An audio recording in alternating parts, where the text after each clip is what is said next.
Rossiya Sumy viloyatiga 106 ta hujum uyushtirdi. 21 kishi jarohat oldi. Rossiya kuchlari so'nggi 24 soat ichida Ukrainaning Sumy viloyatidagi aholi punktlariga 106 ta hujum uyushtirdi.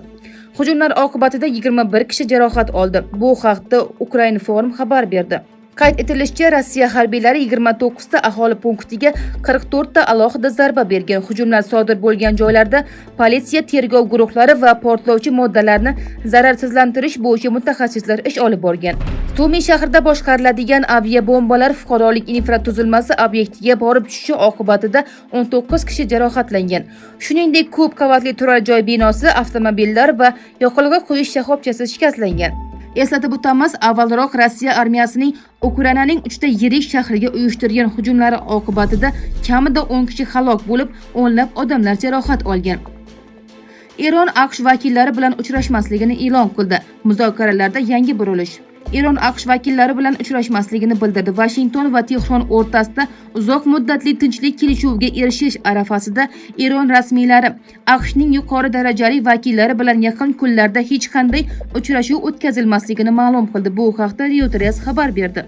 Eron tomonining ta'kidlashicha, muzokaralarning keyingi bosqichiga o'tishdan oldin ikki davlat 2 hafta oldin imzolagan o't ochishni to'xtatish kelishuvining shartlari to'liq kelishilib olinishi lozim. Shundan keyingina Eron yadro dasturiga ehtimoliy cheklovlar kabi murakkab masalalar muhokama qilinishi mumkin.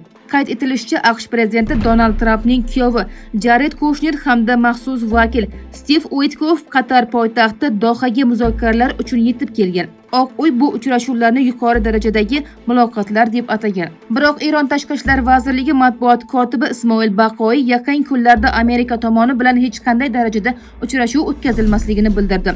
Qatar ham AQSh vakillari Eron delegatsiyasi bilan to'g'ridan-to'g'ri emas, balki vositachilar orqali muloqot qilishini ma'lum qilgan. Ma'lumotlarga qaraganda, Qatar bosh vaziri Shayx Muhammad bin Abdurahmon Al-Soni Steve Witkoff va Jared Kushner bilan uchrashgan. Qatar Tashqi ishlar vazirligi vakili Majid Al-Ansoriyning aytishicha, tomonlar o'rtasida texnik darajadagi muzokaralar boshlanishi rejalashtirilgan. AQSh Venesuelaga 900 nafardan ortiq harbiy yubordi.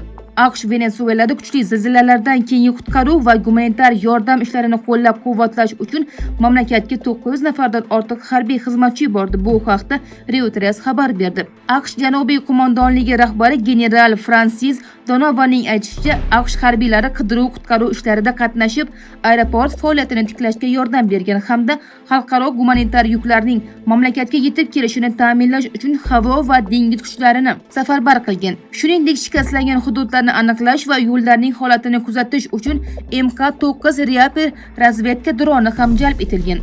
Joriy yilning 24-iyun kuni Venesuelaning shimoliy va markaziy hududlarida 2 ta kuchli zilzila sodir bo'lgan. Oqibatda mamlakat poytaxti Caracas shahrida turar joy binolari va boshqa inshootlar qulab tushgan. Avval magnitudasi 7.2 bo'lgan zilzila qayd etilgan. Undan 1 daqiqadan kam vaqt o'tib, magnitudasi 7.5 bo'lgan ikkinchi zilzila sodir bo'lgan.